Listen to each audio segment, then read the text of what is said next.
Hello, everyone, and welcome to another episode of the Deadhead Cannabis Show. I'm Larry Mishkin of Mishkin Law in Chicago, joined by my co-host, Rob Hunt, back from his travels to Colorado and all the skiing he got to do out there, and our producer, Dan Humiston, as always, with us today. Great show for you guys today. A lot of really interesting things to discuss. Yes, playing in the sand gets discussed. There's some big news in the cannabis industry that we'll get to that suggests that we're seeing interesting directions for where cannabis companies want to go right now. And we get to throw a little fatherly pride on our producer towards the end. But we're looking forward to all of it. Rob, how you doing, and welcome back. Great to be back. I gotta say, I'm pretty excited because this officially marks the second year I've been part of this team. So, second calendar year. It feels like it's been almost a full year since I joined as a co-host. So, really, really fun. I'm pleased to be back. And I also want to say that no disrespect to Colorado, but I was actually skiing in Utah, and between the two, I will take a pot shot at Colorado and just let everyone know just how much better the skiing is in Utah than it is in my former home state of Colorado. But having lived in both states for years, there's really no comparison between the two. Utah just gets so much more snow, and the terrain's just so much more fun. Okay, good to know, and something to keep in mind.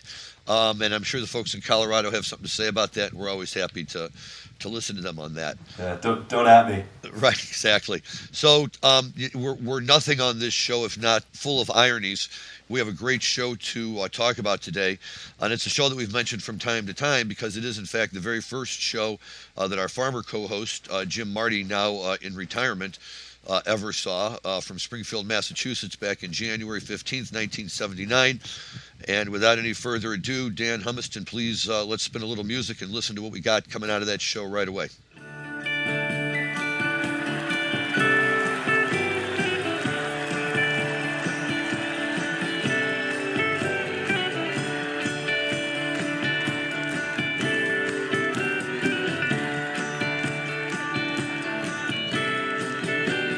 Some folks trust reason, others trust your pipe.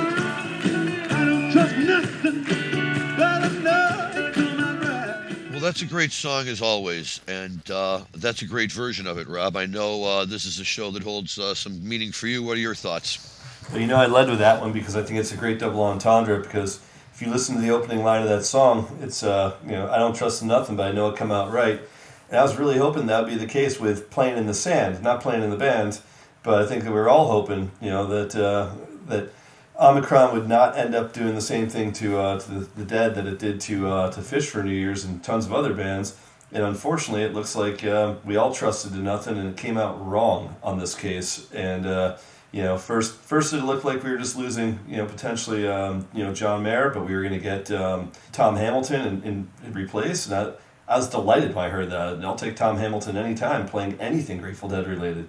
And so I was actually like, okay, this is going to be fantastic. But then when you actually had the next band member, revealed COVID positive as well, really too bad. And I know tons of people, we both know tons of people, Larry, that are really looking forward to Playing in the Sand this year. And this time it just didn't appear to happen. No, and that includes Jim Marty, who was going to be there. And in fact, we had high hopes that we'd be hearing from him today from Mexico with an update on the first weekend of Playing in the Sand. I had a chance to talk to Jim very briefly, and based on where the numbers were going and what was happening, he and his wife opted to take advantage of the refund offer and did not travel down. But one of his friends did, in fact, was planning on going both weekends and traveled down, only to find, of course, that the shows were canceled. Now, canceling shows for COVID is nothing new. It's happened quite a lot over the last 2 years, and for better or for worse, rock fans, no matter what your band of choice is, are getting used to it. And, it almost got to the point where, as we were leading up to New Year's, every day, I had my phone, whatever it was set to, jamband.com. It was buzzing with yet another show that was being canceled, show after show around the country. Fish, of course, the biggest blow of all, I suppose, for those who are big Fish fans and big Jam Band fans and really like what Fish does on New Year's Eve. But, I think that there's some tough stuff that has to be said about the Grateful Dead or Dead & Co. under these circumstances, and it's something that really kind of bothered me. This was not handled well. This was not only not handled well, But I think it really kind of highlighted a side of Dead & Co. that many of us have just kind of accepted with a grain of salt because we're excited to go out there and see these guys. But, these guys in their current version have really seemed to become a more, let's just say, profit-based operation. Now, there's nothing wrong with that. Every group that goes out there and plays, they're doing it for a living and to keep themselves and their families and their groups and their support group and staff and all of that. That's a lot of people. It's a lot of money, and I don't take any of that lightly.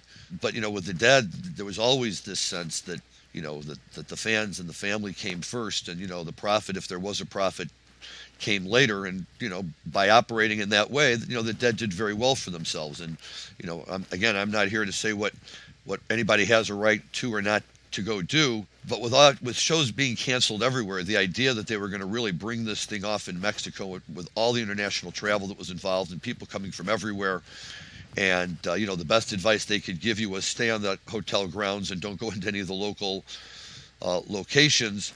It just was an untenable situation for too many people who couldn't afford to get over there, then test positive and have to quarantine in Mexico waiting to get back into the United States. And it seems to me that the call should have been made a lot sooner, and long before people were even close to getting on airplanes and flying down there, far enough in advance that people could get refunds and could go and make their own plans in terms of what they wanted to do instead. And in that respect, I have to really applaud Fish, both in terms of their timing and their immediate follow-up, saying, not a problem, we're going to give you guys live music on New Year's Eve, and we're going to find a way to do it. And it's not going to be ideal, but it's going to be better than nothing. And this is our way of saying thank you to the fans. And, the Dead's way of saying thank you to the fans was some crazy quote by Mickey about how, we tried to ride the virus and, we got burned doing it or something. And it was like, really? It kind of struck me the wrong way, that, the idea of, if we cancel, we're all out a lot of money. It's going to cost a lot. And I wasn't very happy about that. And, maybe I'm being a little too picky about it, but I expect more from the Dead. Yeah, I'm not sure that's always the band that makes that decision. I think oftentimes it's the promoter. So it all depends on, who else they're answering to. Because, if you say who's going to pull the plug, I think most of the time the band's like, yeah, we'll play as long as the promoter tells us that this thing's still on. In this case, I'd be looking more to point my finger at CID Entertainment and whether or not Burko made the right decision, going forward on this thing. So, again, there might have been, we don't know what those contracts look like. We don't know whether or not coronavirus was considered to be a force majeure event, or whether or not, there was other things. I don't know what the deposit situation was with the hotel or the resort. There could be a lot of other things in play there where someone could be saying, thinking about it from the standpoint of, hey, we stand to lose a ton of money that we can't get back if this thing cancels. So unless we absolutely have to, let's keep this thing on. So the band, I think, has some influence in those situations, but I think the promoter has a bigger influence. And you may very well be right. And look, far be it from me to sit here in, nice Chicago, Illinois, and try and judge what somebody else was doing. But, knowing people who were going down there and just, thinking to myself, man, if I had tickets for this thing at this point, I would be really messed up trying to figure out what to do and where to go. And, sometimes it's kind of nice to see the band members stand up and say, you know what, under the circumstances, this just isn't right. Again, I get there's a lot of money involved. I understand all of that. It's, but I always like to look at the Grateful Dead and the whole Dead family as being this entity that certainly was part of the rock scene and certainly benefited from it, and well, they should, but also always kind of seem to march to their own tune and, put different values ahead of the values of the big boys in the rock and roll suites. The other issue that I thought was really interesting with all of it was that John Mayer being diagnosed positive was not in and of itself enough to cancel the event. Now, I don't disagree with you about Tom Hamilton, and for God's sakes, there's all sorts of guys who, they could bring in, Warren Haynes. We could go on and on with the names of guys who could step in at the last minute and play for John Mayer in that situation and, do a really good job. But it just made me think, in 1986, when Jerry drops with a diabetic coma, they weren't talking about finding a replacement for Jerry to keep playing. Right. Carlos wasn't, jumping in to sit in with them. Right. Yeah. But the band stopped, and some of us who had second row center seats for the Fox Theater in St. Louis, were disappointed, but understood the man's dying, that this is what it has to be. But, I don't think that at the time there was ever a thought that, well, we could just bring in somebody else to fill in for him, and it'll all be good. Again, Dead and Co is great. It's nice to have them out there. They provide a fun environment for Deadheads to come out and be part of the old scene. And, every now and then they hit a tune that's really a lot of fun. Generally speaking, I don't typically enjoy their versions of the Dead songs, but I like the concerts enough that I'm happy to go see them and everything like that. But they've spent a lot of time talking about, how John Mayer hasn't just, joined the band, but he has become the band, and that, the intricate onstage conversation that he's developed with Jeff Clementi and with, with all the other guys and with Bobby, and how he's really kind of taken charge, and he's, really stepped out, and he's sick. No problem. We got a replacement for him. Boom.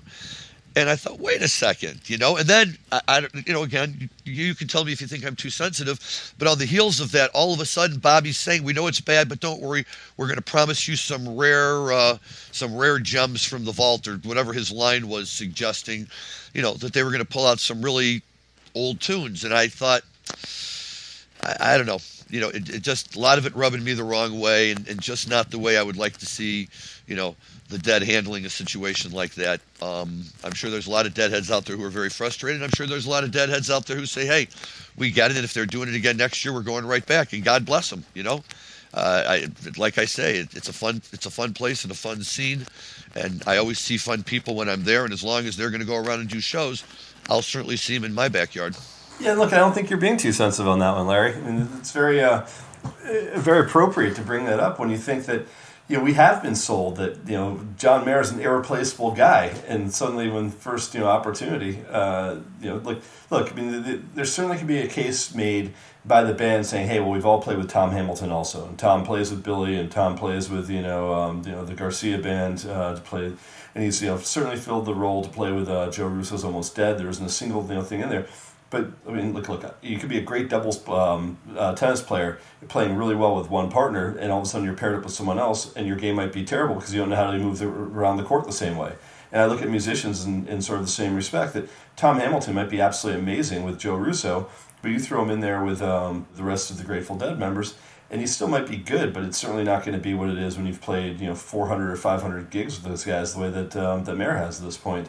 So it's actually a really, really strong point that you're not getting kind of what you were sold. And someone called me up and said, okay, hey, Jimmy Herring can't play with Panic this weekend, and instead you're going to get name the person. I would be a little distressed, even though Jimmy was the replacement for years of having Mikey Hauser there. So it's when you replace someone, you make a decision to replace someone with another band member, and then that becomes the new band member. You don't just throw in backups all the time. It's not like in a sports team where you're running plays with the backup guys all the time and you're still having that sort of same rapport. Like this is like you're throwing in someone cold. Well, that's true, and it's more than true. I'm just thinking. I've told the story at least once, and my kids would probably say 1,000 times of being at Folsom Field a couple of years ago, and the kids behind me getting all excited because they were going into Althea and they loved the way John Mayer plays Althea. To the point where they wanted to suggest that maybe he plays it better than Garcia. And I'm like, I'm thinking of those guys going to Playing in the Sand. Man, for them, John Mayer is the thing. And they get there, and he ain't there. Well, the only thing I can think, though, and from my side, because I'm not a John Mayer fan, and I am definitely a Tom Hamilton fan, is I look at it sort of the same way that I wasn't a huge Drew Bledsoe fan. So when Tom Brady got thrown in, kind of the end of that year, and all of a sudden came up and performed, and Bledsoe was no longer the guy, part of me was very, very satisfied that they had someone else to replace, and the same thing, like, but name any sports person that's the starting string guy that you're not all that pleased to see as a starting string guy, and you're almost cheering for the backup, so there's some, part of me that hopes Tom Hamilton goes down there, everyone goes, wow, he's so much better than Mayer, and the next iteration is, that Mayer is out and Hamilton's in. Right, and this whole idea about promising special songs, that's so undead-like, to say, oh, we're gonna really pull out a few. You better be down here. And if you're gonna pull out a few special songs, aren't they songs that supposedly you've been rehearsing with John Mayer? Look, whatever. They've always marched to their own beat, and as a Deadhead, you march with them or you march off to the side. But maybe it explains a little bit more, why Phil is off doing his own thing. I don't know. When I went and saw Phil and Friends with the Quintet, it was simple, it was easy. We went in, I got the Grateful Dead high that I was looking for 3 nights in a row, walked out of there, and and it was all good. At the end of the day, I think it's just a shame because we do know a lot of people who are really, really excited about getting down there, who really enjoy the scene, who really enjoy everything that that Dead & Co. brings to this situation. But the other thing that it shined a light on, I just didn't realize how many bands are doing it now. And they were talking about apparently Wilco has a show going on down there, and Fish always does a show in Mexico. I haven't heard a whole lot about Fish's Mexico show this year. Yeah, I mean, look, the resort they do it at, the Riviera Maya Resort, I think it was the guys from Cloud9 that were doing it first, and the same people put on Jam Cruise. And then, obviously Fish did it, and then a bunch of other bands have done it, but there's definitely a trend of using, sort of the Riviera Maya as a destination getaway. And it's, first of all, it's a great venue. Second of all, it's a great setting. Third of all, plenty of people want to go to Mexico anyway on vacation. So, why not do it that way? It's kind of the same idea as Jam Cruise. Like, hey, we thought about taking a cruise. Wouldn't it be more fun to do with all of our buddies and a bunch of live music? So it makes sense. I can understand. I mean, Cancun's a relatively decent-sized airport, and it's only about a half-hour drive from there. So why not? Outside of the fact that you have to still be careful, because it's Mexico, and the cartels are still relatively rampant, and that's one concern. But then when you've got a pandemic where, as you said, the important thing isn't necessarily not being able to get there, it's not being able to get home. So I certainly wouldn't want to be stuck in a Mexican hospital for quite a while, or just being told you have to wait it out for another 10 days until you test negative twice. Look, everything in my life I have to reassess right now as a result of kind of the situation we're all faced with. And I've made the decision not to go to live music but for one or two times, and that was when numbers were substantiating that was a prudent decision. So I don't know if we're there. But look, let's talk about more positive Grateful Dead things. I mean, look, we're 57 years into the career of these guys. It's funny to me because I always think of the late 70s as being kind of halfway through the Grateful Dead era, but it really isn't. It's basically like very, very early in the era if you include everything that's happened subsequent to 1995, which is now the majority of their careers, or close to the majority of their careers. Like 27 years post Jerry. But we did use that 1/15/79 as our intro and kind of the show that we're going to be talking about today. And one of the things I'll say about it, and we've touched on this before because it was Jim's first show, that this really represented the real transition of the Godshy years into the Midland years. But 1/15/79 kind of is like representing the end of an era, but it's also one of the strongest shows I can think of. And you and I have talked about, there's certain things that Garcia was doing during that period, which is during his transition jams, was doing these really, really funky transitions from one song into another, really just kind of walking the board up and just playing scales as he was doing it. And I don't think there's a better representation out there than there is in what we're going to play next, is the transition from I Need a Miracle into Shakedown, which we can talk about on the other side, but I'll go on the record right now and say that for the last 20 years, there's nothing I'd rather hear coming out of the Grateful Dead than this transition, because it's just so unbelievably powerful dropping into the Shakedown. And it's one that I can think of where I was when I first heard it. It was driving through the tunnel going back from Nassau Coliseum into New York City after a Nassau show in 1990. And a buddy of mine that had this guy named George Canalia had an amazingly fun Volkswagen Jetta with a 6 sound system. And he cranked this thing up, and it absolutely blew my mind, and it's blown my mind ever since then. We're going on, how many years since 1990, and this one still remains. I still can't find anything that I like better in terms of a transition from song A to song B than what we're about to listen to. So Dan, let's fire that one up.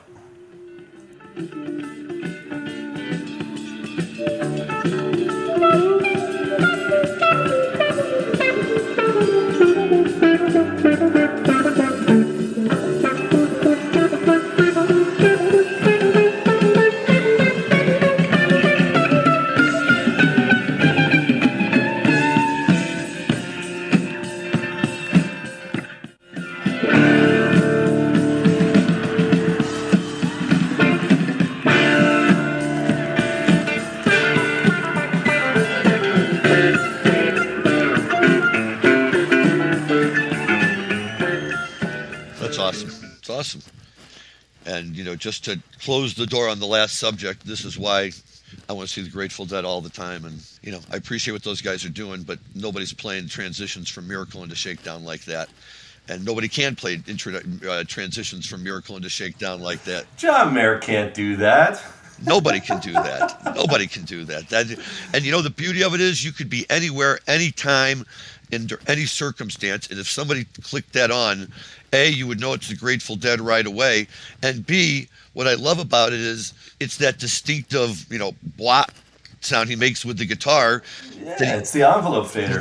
When as they're going into shakedown, so you say to yourself, shakedown. I don't quite hear it all yet, but I know that that's telling me shakedown, and then as he builds up to this crescendo, they come crashing into shakedown, and look, if it's a choice between that or seeing, fill in the name of any band in the world, play a really, really hot tune and then stop. Thanks, audience. We really love playing that song for you guys. You guys are great. We're going to let, Keith catch his breath over here, and then we've got another song. This is why we see the Grateful Dead, because it's not that. It's an entire journey. The second set, I always just kind of thought of it as a song. I didn't think of the second set so much as song stop. On some nights, literally, right, they'd go straight from a Scarlet Fire jam all the way into Drums in Space, and then they could just as easily come out of Drums in Space and end the night. Maybe they'd get into a Round and Round stop and then do Sugar Magnolia or something. It was this beauty of getting you caught up in the moment of one song and then hitching onto that and carrying you over right into the next song. So you feel exhausted and exhilarated at the same time. Your body's like, oh, wait, this song is over, but here we go on the next one. It's amazing. Yeah, look, and when I think about the whole transition, obviously we only play a short bit on this, for the audience.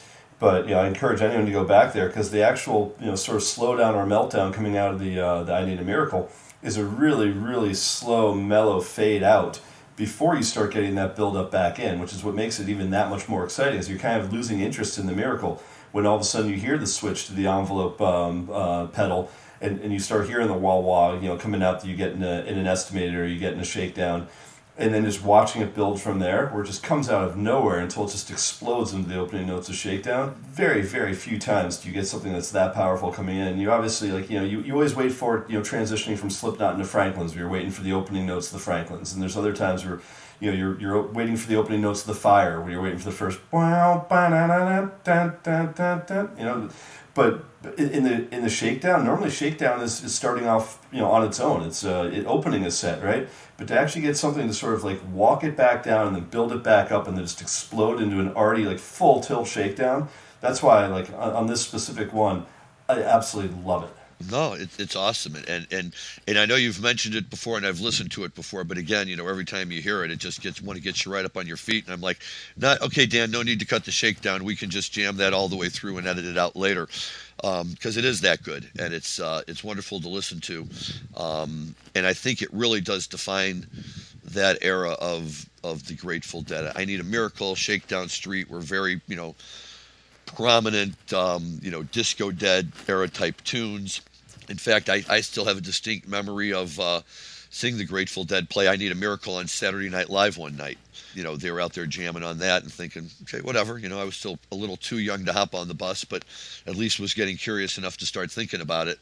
And, this is that period of time. In fact, right over New Year's, our New Year's show, we talked about the Farewell to Winterland.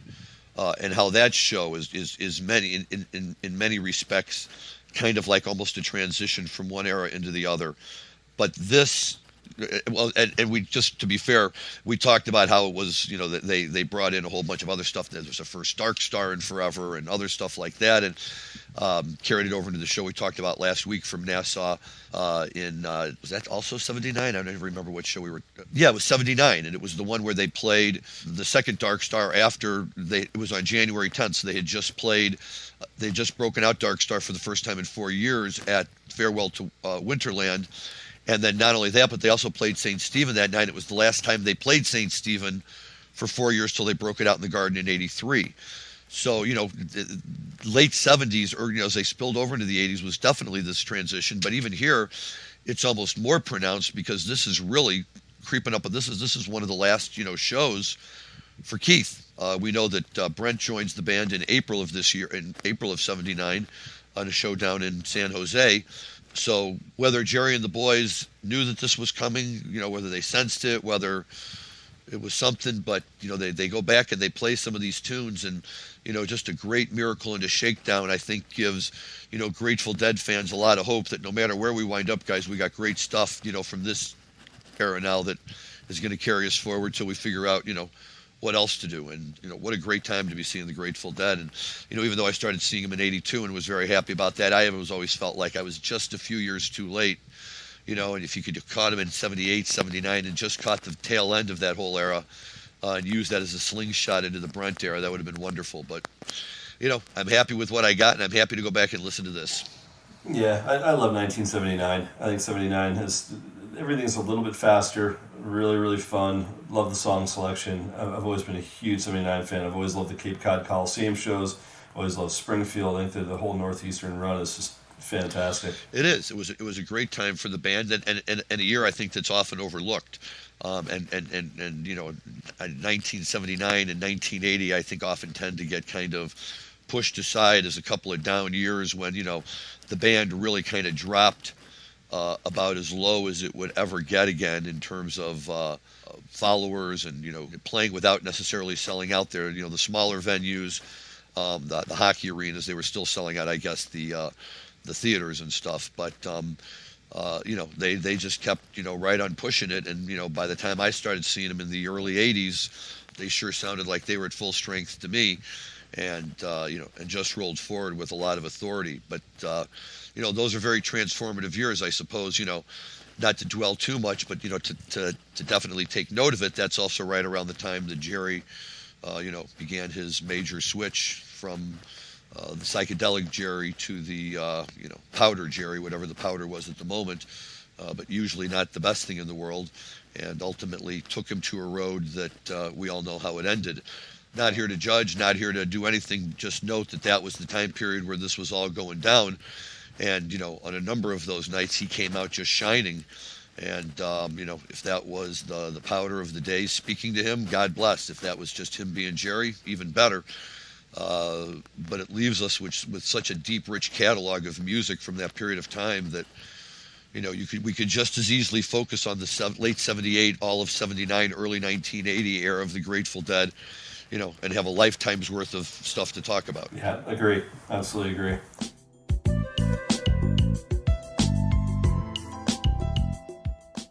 Well, should we shift gears and talk about some cannabis world news these days? Yeah, absolutely. Lead us off, because it looks like news in Canada is not quite as good as everybody would like it to be.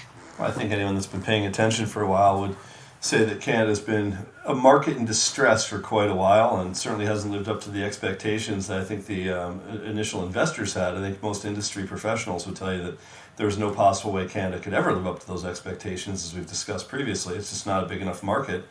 It's a market smaller than California, yet the market cap of its top 10 businesses is significantly larger even now than the market caps of their American counterparts.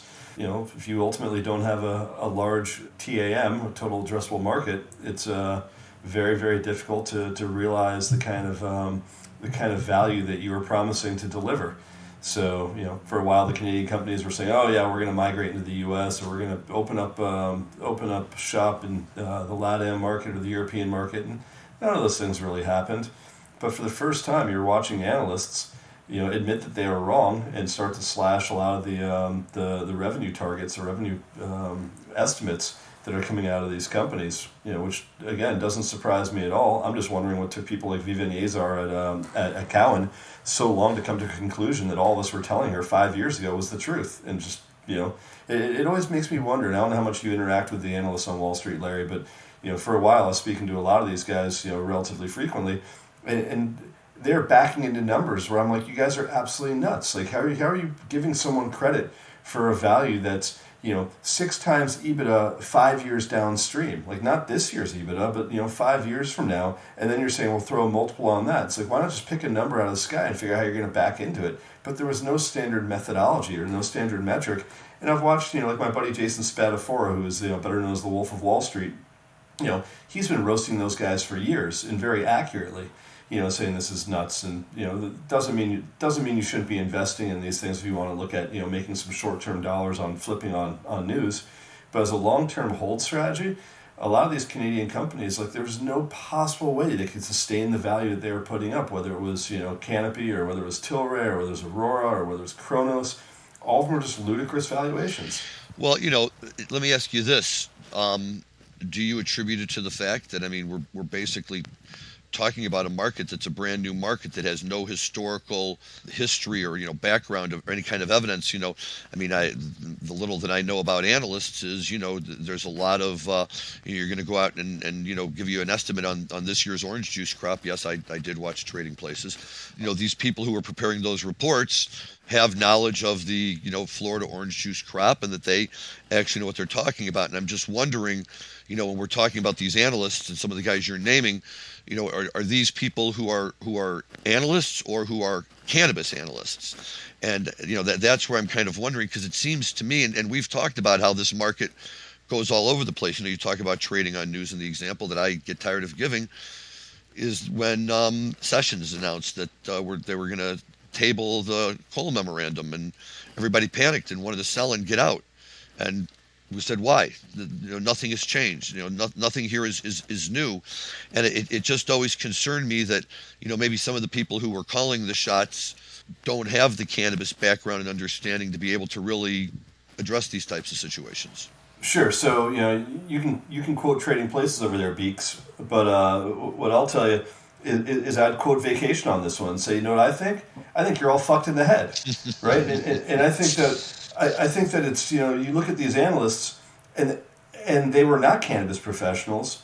They certainly, tried to understand the market, but the problem that they were facing off against is they didn't take the time to understand the underlying business, right? And so as you looked at some of these companies that were building out these massive growth facilities, and let's just use Canopy as an example, and I'm not trying to throw shade at Bruce Linton or anyone that predated the current team that's over there. But when they went out there and said, hey, we're going to build out a couple million square feet of cultivation, and for every square foot of cultivation we expect to produce X amount of grams per square foot on an annualized basis, everyone goes, oh wow, they're gonna corner the market. They're gonna produce this much. Okay, well at the same time, the Green Organic Dutchman was doing that, and Aurora's doing that, and Afri was doing that, and Kronos was doing that, and they're all going out to their respective bankers and their respective capital sources and all the analysts and saying we can produce this much, and that should translate into this much sales. Well, nobody took the time to say, is there a TAM that can actually absorb everything that's being produced? And if there's not, then it doesn't look sure. You could cultivate 10 million square feet of cannabis, but if there's only enough of a market to consume 1 million of that, then the rest of it's redundant. And that's where these guys got it completely and totally wrong for years, where they were looking at what the ability to produce was without actually looking at what the ability to consume was.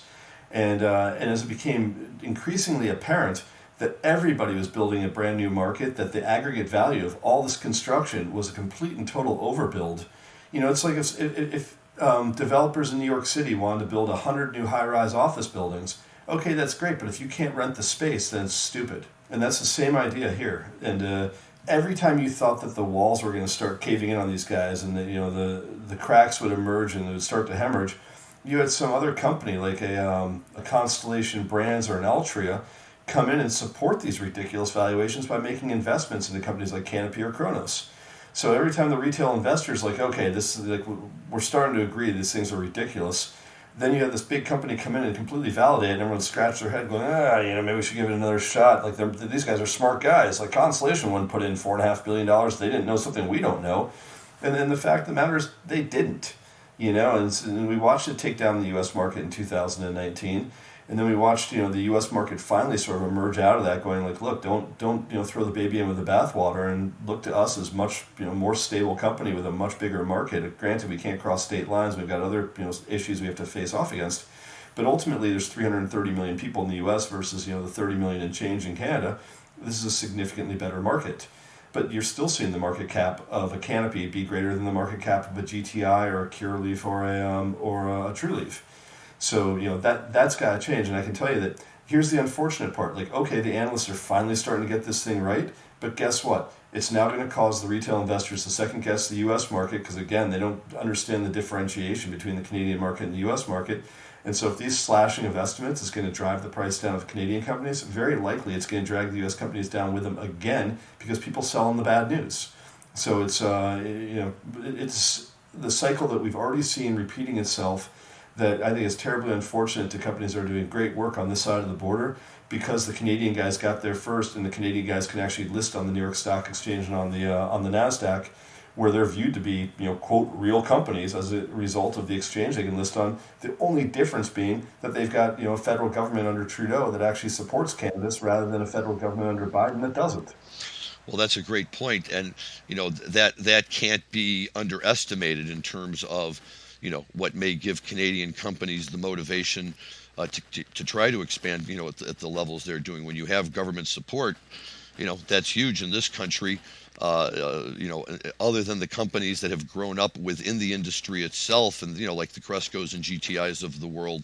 Last week, one of the other things we talked about was Scott's Turf Builder and their big, or Scott's at least, and their big foray into this market. And and they're one of the really few, as far as I can tell, big traditional companies that made their name and their success in another field, albeit grass, but they want to stick their toe into this industry, and they're not being shy about it. And it's kind of interesting to see how that does play out and everything. But I'm just always amazed at people's willingness to start throwing values, whether it's on that level or even people applying for just a mom and pop cultivation license, and they're trying to go get a loan from somebody, and they have to start valuing their business. I'm like, on what basis are we valuing this business? But people have bought into this idea that if if it's cannabis, it's got an outsized value, and it's that all you have to do is turn on the the open sign, and you start printing money. And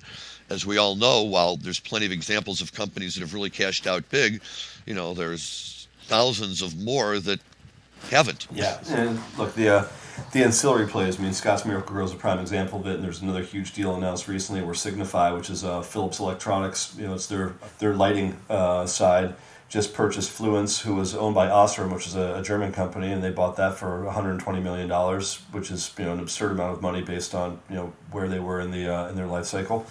But a lot of that sheen has come off as well. If you look at the last 6 months, Hawthorne's business and Scott's Miracle Grow business has gone down significantly in value, and so has Hydrofarm has gone down by something like 60% since its highs. Grow Generation is getting absolutely decimated. They're I think 1/6 of what they were previously. So there's a lot of the ancillaries. And by the way, I was interviewed I want to say about 10 months ago by U.S. News and World Report on ancillaries, and I was the only one of 4 people, including Tim Seymour from CNBC, that strongly advocated to sell off these businesses, or I said they're terribly overvalued. They might be good underlying businesses, but not at this price. And I'd like to sort of pat myself in the back that I got that one right for once and did it in print, where I can actually point to it later and say, look, I called this a long time ago. And not to be a bear on everything, because I'm a huge bull of the industry in general. But I'm very bearish when people assign valuations to businesses that they can't support. I mean, much like you guys talked about last week, but MJ Business's sale for, I think that was about $120 million as well, which represented 9.3 times standard EBITDA over the last 2 years. That's a lot of money for as a multiple for an events company or for a media company. And I know our producer Dan Humison knows a fair amount about this, and Dan's reaction was that it's really not that out of whack for what people pay for these things. But cannabis companies aren't selling for 9.3 times EBITDA, even though they're trading at a higher multiple. They're not being purchased at a higher multiple. They're being purchased at 6 to 7 times EBITDA. A lot of these companies aren't even truly EBITDA positive based on just how many other things they have to deal with. I mean, and even if they're EBITDA positive, they're certainly not net positive. Even if they're trading, even if they're turning a 30-40% EBITDA margin every year, they still might be net negative or net neutral, simply because of 280E, which happens after the EBITDA calculation. So it's fortunately the ancillaries don't have to deal with 280E, but just because you've got exposure to cannabis, whether you're IIPR or whether you're Hawthorne or whether you're Signify, all these companies they shouldn't get a value that's any greater than they would be for any other industry. It just doesn't make any sense to assign it something greater. I couldn't agree with you more. We have to be reasonable, and it doesn't do the industry any good for people to come in and assign values to it that can never be recognized or realized, because you start to turn people off on the benefits of the industry rather than giving them realistic views of what they can expect and where it might go. And, I don't think there's anything wrong with saying, the strides we've made. We've talked about being at the 2013 MJ Biz show, and I just remember them sitting there showing us these charts of, where we anticipate the market will be in 2020 and 2021. And the level of growth that they showed just seemed incomprehensible to me. And yet here we are. And and we've achieved a lot of that growth. But what's more amazing is, I think that if you sat down and talked to people today, given the size still of the black market out there and the number of states that we still have that can still flip over and go to adult use and all of that, that the room for growth remains big. But you make a great point, and people have to remember this. There's only so many people that like to smoke marijuana, and although there's a lot of them, it's not an unlimited supply. And at some point, we're going to have more marijuana than we need, which is a good problem, I guess. That's why it makes it really interesting that companies like Tilray right now are saying, okay, we're not going to be a cannabis-only business. And we realize that, we probably oversold our ability to sell cannabis. But we're sitting on a pile of cash in our balance sheet. We've got to put it somewhere. So where do we put it that actually allows us to realize the growth we promised to our shareholders? And what I find so fascinating about Tilray right now is they're doing the reverse of what everyone expected. Everyone thought the alcohol companies were going to come in and start buying the cannabis companies. And here's Tilray going out and buying alcohol companies. They bought Breckenridge Distillery.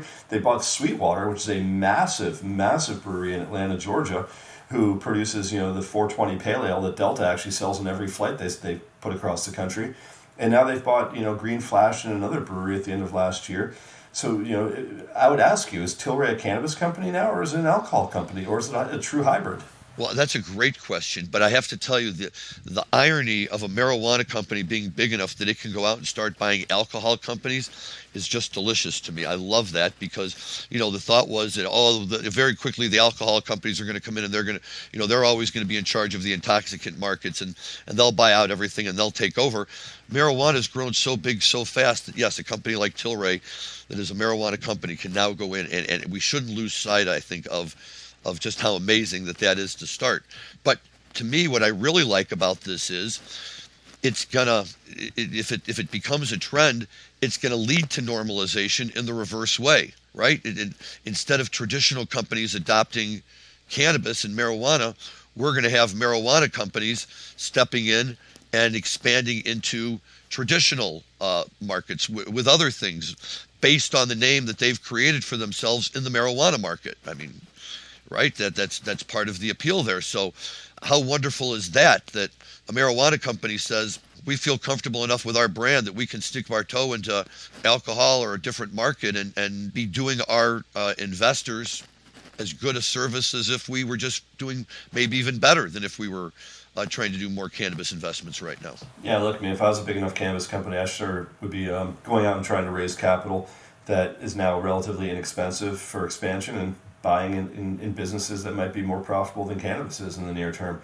It makes a great deal of sense. If you've got access to capital the way the bigger guys do, then why not expand your footprint into new verticals? So I don't think it's a bad plan that these guys are moving forward with.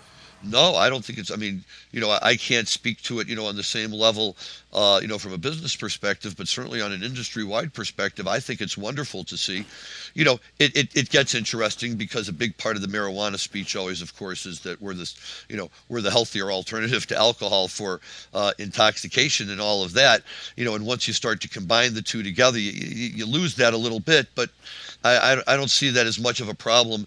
And again, I love the idea that maybe at the end of the day, it will be the marijuana companies that really do dominate, the market for alcohol and marijuana and who knows what else, anything that falls under the intoxicant label that the government says, can now legally be sold. And that we might find that to be a lot better for those industries ultimately to have a strong marijuana presence at the top of the food chain than to have a strong alcohol presence at the top of the marijuana chain. Yeah, I agree. And I think, kind of going back a couple minutes and again, sort of shifting into our next topic is accurately putting a price on an asset is critically important, not just from the standpoint of, selling it, but from the standpoint of being able to attract new capital. And what I'll say is that, as a lot of these companies, the ones you've talked about that have flamed out, that have not been successful, oftentimes it's because they went out with so much hubris in the beginning and said, oh, our company should be worth $100 million, and they raised capital at a valuation that was unsustainable, that when they tried to go out for a second round of capital, there's no way they could do it without going through a down round, because they had never proved out that the value they tried to initially go with was sustainable. So I think the companies I've watched to be really successful, including some of the largest companies we talked about, whether it's like the GTIs or the Curaleafs, they're relatively modest when they first came out of the gate and put a value on their business, and the people that got in early did very well, and every round they've had subsequently has gone up. So I think it's important for entrepreneurs that are listening out there, when you actually think about what your business is worth when you go out for your Series A or even for your friends and family round, to not be overly aggressive, because you want to give room to scale your business and to look attractive to the next round of investor.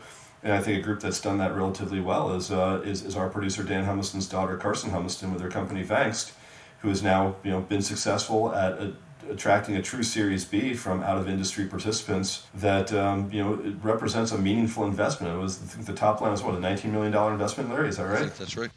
It's just, look, it's wonderful to see for a lot of reasons. From my experience, or from my personal perspective, I'll just toot my own horn just long enough to say that I met Carson back when Dan was first getting the International Cannabis Association up and running, which subsequently became the Cannabis World Congress. And even then, as a college student who came to Las Vegas to help with all the organization, she seemed like an incredibly talented person. To sit there and tell you that I was bright enough to see that she might do something like this, I would be lying, but it certainly doesn't surprise me. Although I know Carson is someone who sometimes tends to avoid the spotlight, I don't want the moment to pass without both, certainly congratulating her and, of course, our producer Dan Humiston, who is her father and should be a proud father in this situation, like any of us would be if our children could be that successful, and especially that successful in the cannabis industry. But, she was the right person in the right place at the right time. But even more than that, I think, really possesses the social skills in terms of how do you go out and how do you really speak up your business, and how do you get potential investors to buy into what you see as your dream. And look, it's not that hard of a sell, I don't think, to get people to see that as this industry grows, there is an ever increasing demand, not just for labor, but for skilled labor. And, I think more and more it's going to become important that, gone are the days of, a hottie or, a dude looking type of bud tender who would just give you, hey man, you catch the Panic show last night? Yeah, what? We're moving into an era now where people expect a certain level of professionalism. And if they want to ask their bud tender a question, that the bud tender can actually answer it, and be able to give them something back that makes sense to them. And, those people are out there, but like any other industry, what business owner has the time to go out and find all these people? And Carson's done an amazing job of, finding both the businesses and finding the people and putting them together. And I think it's wonderful to see. Couldn't be happier for her. And, I'm sure that the people who invested with her will find themselves very happy in the long run. Certainly hope so. Yeah, and for our listeners out there that aren't familiar with what Carson does and what Vangst does, which is VANGST, it's a recruiting platform. So if you've got staffing needs in your cannabis business, I'll give a pretty heavy shout out to Carson and her team. If you're looking for employees, if you're looking for hires, definitely turn to Vangst. Now, having said that, Carson, when you listen to the show, I certainly expect you'll start advertising with us now with your newfound $19 million. So, this is first one's free, kid. First one's free. But after this, I am very supportive of people that are looking to get involved in the cannabis industry and looking for a place where they can actually put their CV or resume. Vangst is a great place to do it, and it's a great place for employers to seek out talent and qualified people. So, again, congrats to Carson, congrats to the entire Vangst team. And I'll tell you, one of the things I like about Vangst as well is, my impression of these types of things is always, look, we need bud tenders, we need people to work in cultivation centers, we're looking for young college graduates, people who have an interest in the industry. But there's a lot of guys, and I've got a couple of buddies, who have been, who are been in the industry, as it were, for years and years and years, and one or two of them who wound up on the wrong side of the law and did a little time at courtesy of the state guest house, and they're now looking. Many of these people are now looking for a way to come back into the industry, and Vangst is there, to provide a platform for a lot of people. And I think that, certainly that older generation of folks who, were providing cannabis for all of us back before we had the Crescos and GTIs of the world, still have a lot that they can impart on today's market. And, it's always great to see the support for that as well. The people who help push things finally have a chance to get a piece of the pie. So shout out to that part of it as well. And in fact, I don't even know of any other placement agency in the cannabis industry. So if anybody asked me who I would recommend, I would tell them Vangst, and definitely tell them to move in that direction. So yes, certainly shout outs and congratulations to all. And also congratulations to Dan as a father. I can certainly understand the paternal pride there. And, even if our kids don't want us to acknowledge it, sometimes we just have to. Well, that's a lot for today. We've got a lot to talk about.